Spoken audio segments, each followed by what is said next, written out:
I have ordered a parasailer. If you don't know what a parasailer is, it's the big balloony, kitey type sail that goes in front of the boat, ahead of the bow normally, very much like a spinnaker. Its use, similar to a spinnaker, is primarily for downwind, although the reason I bought a parasailer and not a spinnaker is numerous. You only need 2 guys, 2 lines rather than 7 that you would need for a spinnaker, or 4 lines if you want to jibe and I want to jibe, but that's a lot easier to handle. It's raised and doused using a sock, which is what I need as a solo sailor as well. A parasailer is what's used in a lot of sports these days. It's wing technology basically. So what that means on a sail is that there's an air vent, an aperture, that will allow the gusts to dissipate through the top of the sail where the wing is. It also adds lift, so it brings the bow up, which increases your speed, but most importantly it keeps the sail shape, reduces the risk of broaching. It means you don't need a spinnaker pole, which again takes 3 lines to handle. And also it's going to be a lot better for the depth of sail. On paper they say it goes from 60 degrees, which, let's face it, is basically going upwind, down to bream reach, broad reach, all the way to running, which is what I want to use it for. The idea is it will be the lower wind, although you can use it in higher winds than a spinnaker. They say 20 knots, but I know people have used it in 30s, or at least gusting 30s. And I will not be poling out genoas and messing with those kind of rigs for going downwind. So I'm buying it for the Atlantic mainly, and even indeed going from Gibraltar down to the Canary Islands and the Cape Verdes when there's a following wind. I used to work in search and rescue, something I always had a flair for.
Well, it really doesn't take long to get your sea legs chopped from underneath you. I've been in that marina for 2 months and I've moved 300 metres to Portimao anchorage, and it just felt really hard. I'm struggling to keep my balance. This is a beautiful anchorage, as you can see, even though there's some boats on the beach over there from a tootly little 30 knot wind that we got a couple of weeks back. There's nothing like that until Saturday, around about 27 knots, which is the day I'm going to leave. So I'm here for 3 nights, I think.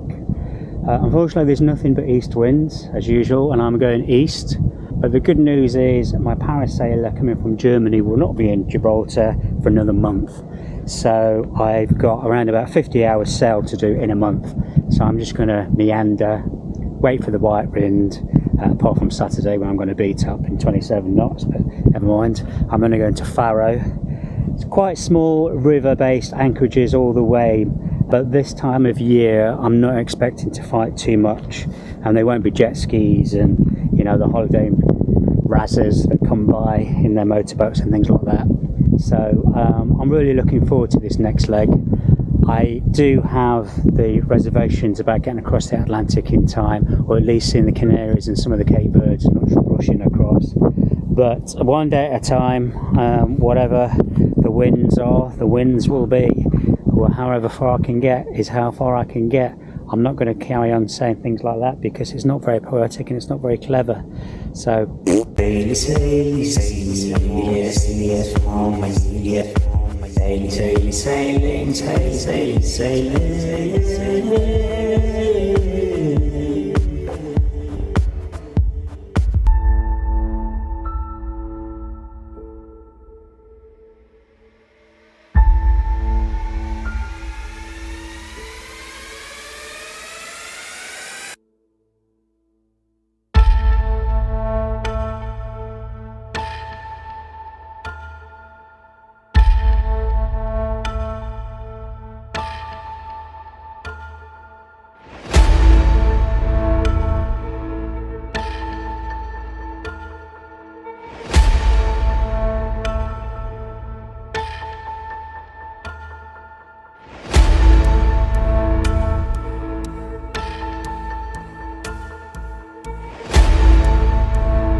good morning, sports fans. Skip Drew.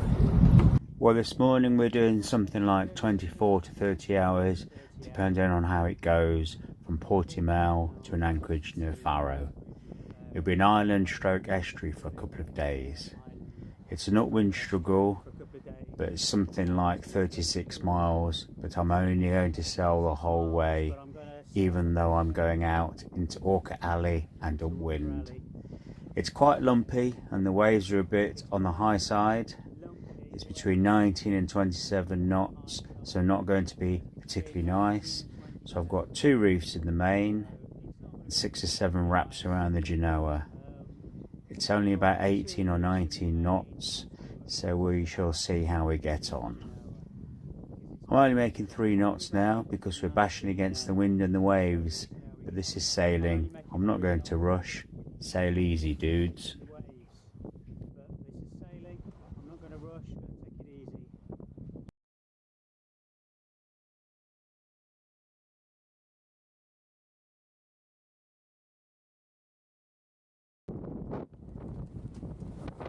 Feeling seasick.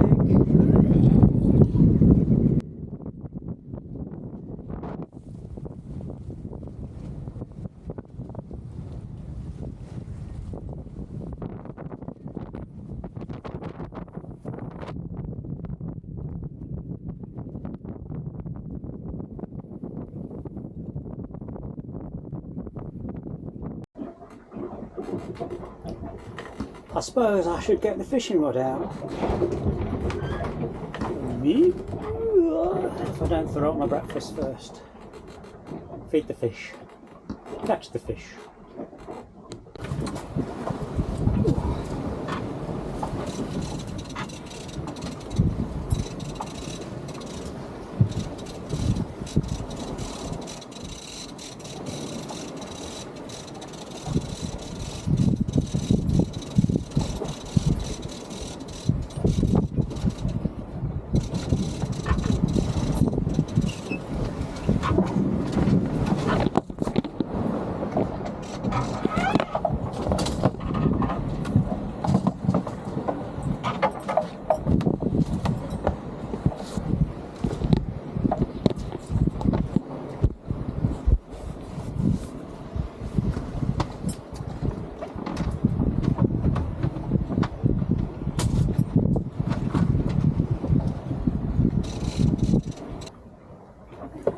Looks like I'm doing some cleaning this afternoon. Squeegee bottle fell over and got fairy liquid everywhere.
So just looking for my toilet bag, which I cannot find anywhere, with my soaps and shampoos and toothbrush. I think did I stick it in a cupboard? And I just started looking and found all this water. So I'm not sure what I'm going to find in these underberth cupboards here, the stowage. It's not coming from there, so it's coming from below. So what I think has been happening is I had a leak coming from that hatch there for ages, which I didn't fix because I was in a perpetual rain cloud and never got dry days to clean it. I've sealed that, but it was leaking through for months, dripping slightly there and there, going through to the patch panel there, dripping behind these cupboards and going down into here. Now these 3 storage areas are dry, but there's a little lip underneath there, so I think that's where the water residing. Cleaned everything else, these are no longer leaking, and I fixed the leaks and everything, but there was water there. And then when I was in 27 knots heeling over upwind yesterday, that water's kind of like sloshed onto that, underneath that seat there, and I think that's all it is, hopefully. Sailing, sailing, sailing, yes, yes, on my yes. Sailing, sailing, sailing, sailing, sailing, sailing.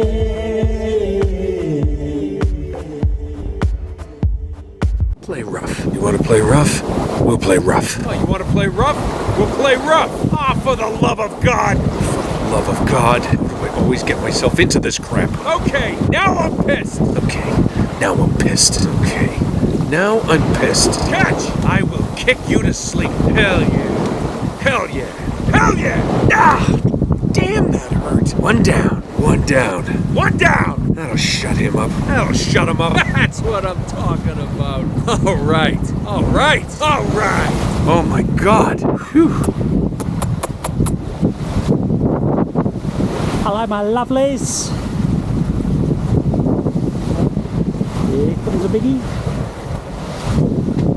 That's all you got.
I read somewhere that solo sailors are 7 times more likely to go insane than the average person. But the thing is, you've got to be kind of mad to be a solo sailor anyway. Crap! Here we go again. You want to play rough?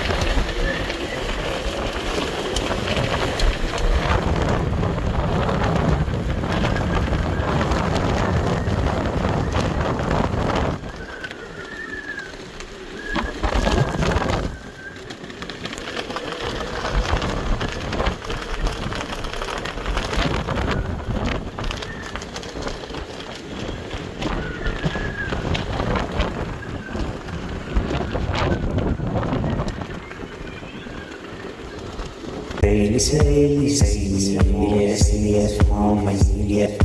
Saily, saily, sailing, saily, saily, sailing.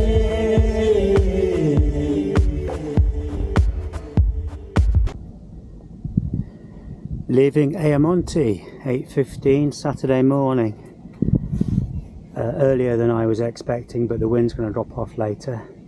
So expected time in Cadiz about 0-100 hours. So about 16, 17, maybe 18 hours, depends how much the wind drops off. So going to anchor in the dark, maybe. I'm going to stick the radio on, tootle in at 1.5 knots. If I feel confident that I'm not going to hit anything, then I'll anchor. If not, I'll go back out and wait till first light in the morning. No dramas. Well, of the very little I saw, because I didn't get off the boat, I was tending to a 50-knot wind at anchor. I think the Portuguese side looks to be in better shape, at least from the waterfront. So that is the trendy marina, and the Spanish side where I was more the fishing side. So I think I'm probably just being biased from the very, very 10% of each side I've seen. But anyway, port in a storm, as they say. And when the wind wasn't blowing, it was only the current. There was a little bit of a minor annoyance, but it was very calm in terms of roll. It was just noise of the current underneath the boat the whole time.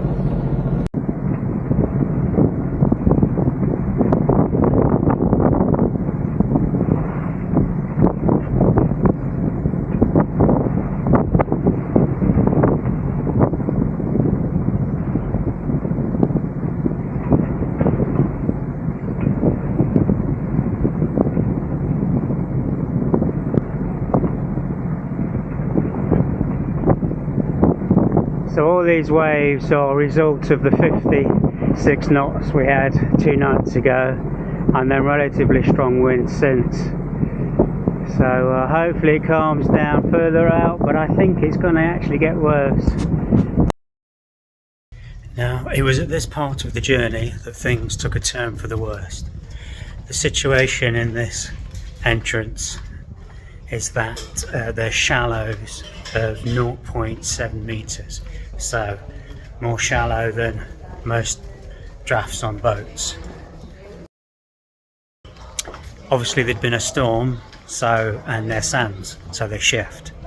I was trying to be very precise and follow the markers, but the shallows probably go on for about 800 meters, so there's just breaking waves following the 56 knot storm and quite high winds for the next day.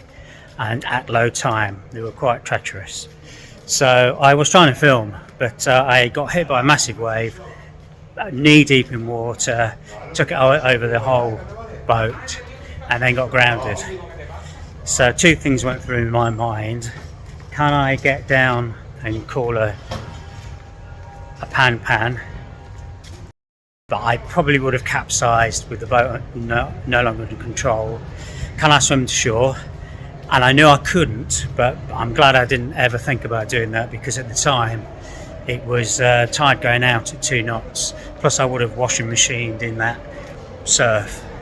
So I made the decision intuitively. I didn't really think it through, but I knew I had to get out of there. I was just in so much peril that I think I hit one more wave.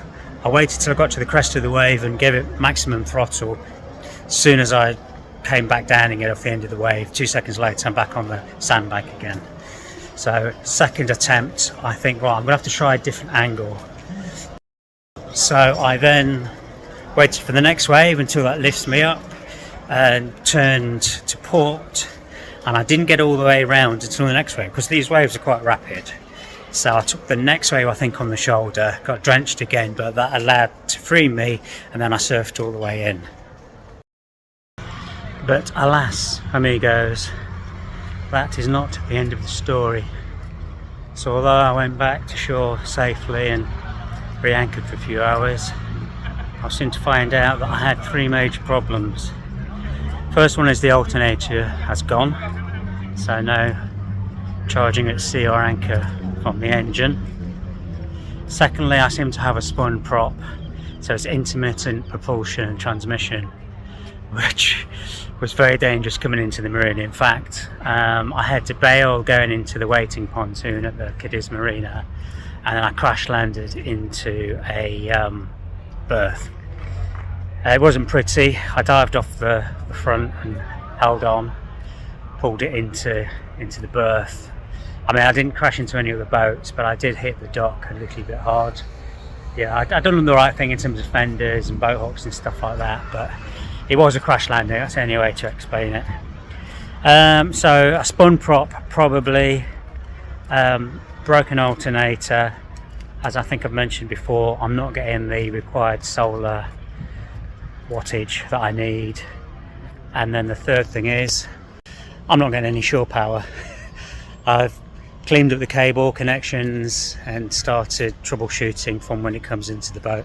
It seems to be bad connection at every point, but I've started from the shore. In fact, I started at the pedestal, made sure that that's pushing out 230 volts, which it is, check the phase and the polarity, both ends of the cable, the cockpit inlet, the wiring into the RCD, the wiring out of the RCD. That is now all good, but it's going to two places. It's going to two UK domestic plug-in USB outlets that are mounted on a bulkhead, and to the battery charger. Neither of those are getting anything. The voltage is around about 110. Obviously I need the 230 to come through, and I've tidied it up and cleaned it up, but I still haven't fixed it yet. So what I'm trying to do is locate some adapters from the cable from the pedestal to at least bring some power into the boat, but I haven't managed to do that, and there's been non-stop partying in Cadiz all week, so places are closing early and going out and partying in fancy dress. And Cadiz is basically like an island. There's one road in that's basically on top of a beach, and it seems to be like Manhattan size, so majority of it is like New York, or at least about 50% of it, and then 50% of it is all old town, and then there's no cars or parking or any big stores because it's just, you know, medieval. So they don't have these big hardware stores or nautical outlets or things like that. So even though it's a city, and it's an absolutely fantastic city, I love it, I'm very happy to spend the time here, it's very difficult to get the parts that I need again. So this is looking a lot better. I'm not going to hoist the Genoa though until I'm certain I'm going to keep going. So I'll motor until the second buoy and get the sail up and get moving, or make the call to turn around, but this looks okay now, I think. Okay, made it out this time. Nice bit of Genoa action. Now it looks like what you were talking about. This is fine, trust me, it was a horror show this morning.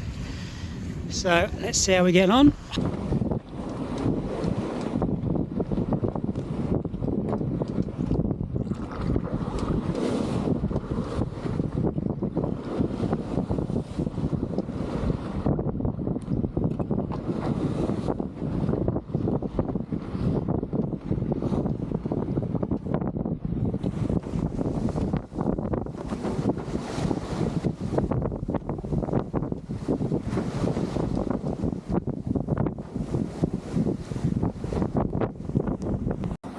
Well, what do you know, the old forecasts again. Wasn't expecting this. The forecast from 3 models I checked was for the wind to fade and gradually disappear around 12 o'clock tonight. But it's actually been picking up, and I've just tried to chew up. I couldn't quite make the intended course. We're going a little bit down to the south, so I may have to jibe. We shall see. But the wind conditions and sea state are as follows. A little bit gnarly.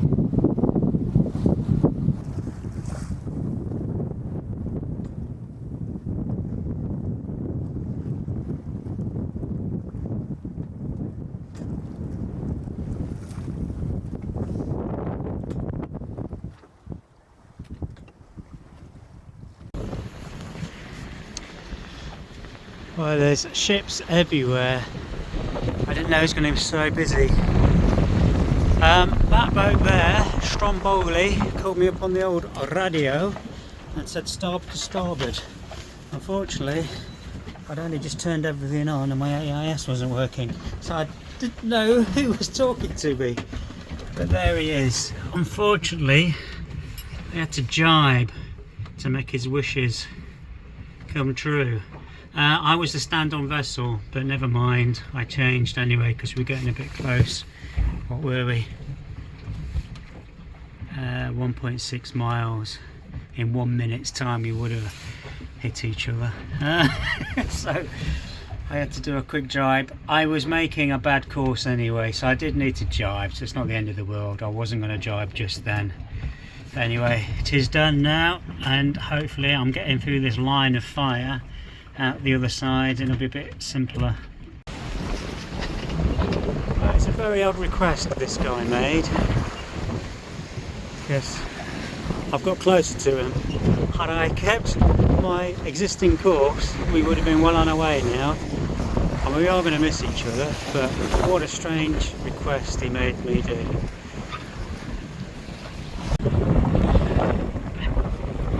My phone camera is knackered, so it's all blurry, but I can practically read what it says on the container ships there. Hello!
trayecto de fuera no me equivoque, pero amigo no te confundas, esos chavales me están robando de tu trabajo, son también tus compañeros, al ataque con ellos, si a ti te han reemplazado.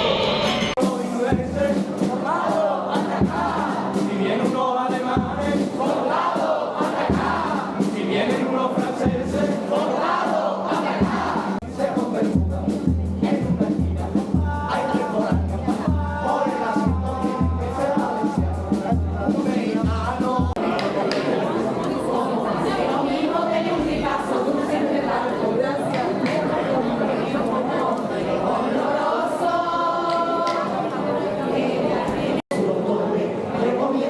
Que se eche el pelillo para atrás. Mi niño está no obediente, que a mí me deja aprender.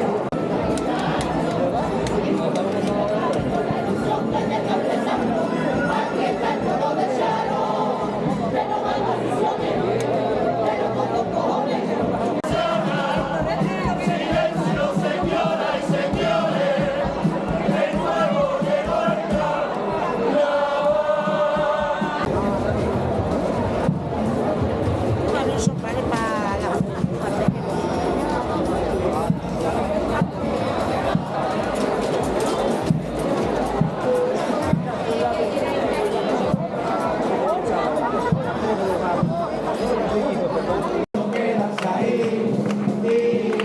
estamos en carnaval.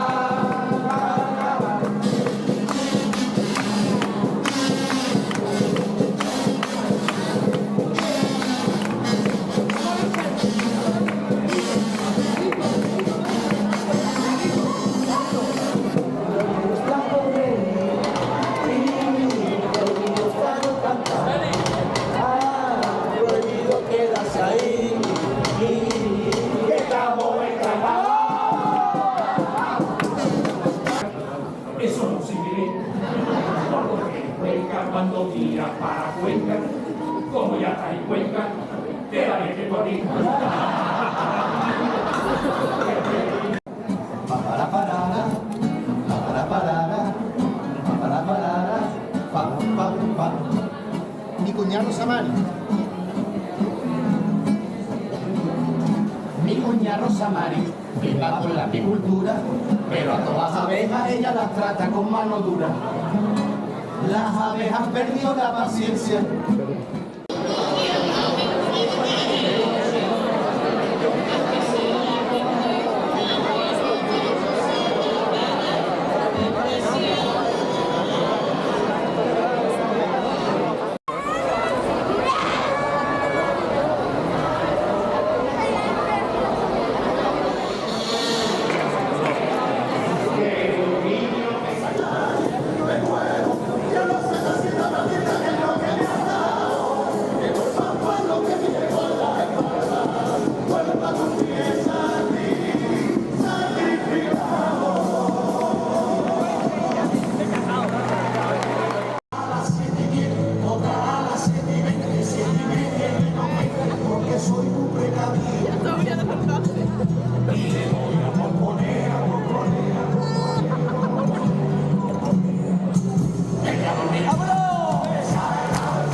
Hola. ¿Qué le gustaría de beber? Beber una copa de vino blanco, cerveza, a beer. Yeah, is there a choice? Is it, do they have an IPA? I doubt it. Do you cerveza Morana? No, just blonde. Draft, bottle. Draft, just a draft. Just no, normalmente. ¿Tiene tapa? Sí, ahí está la cámara.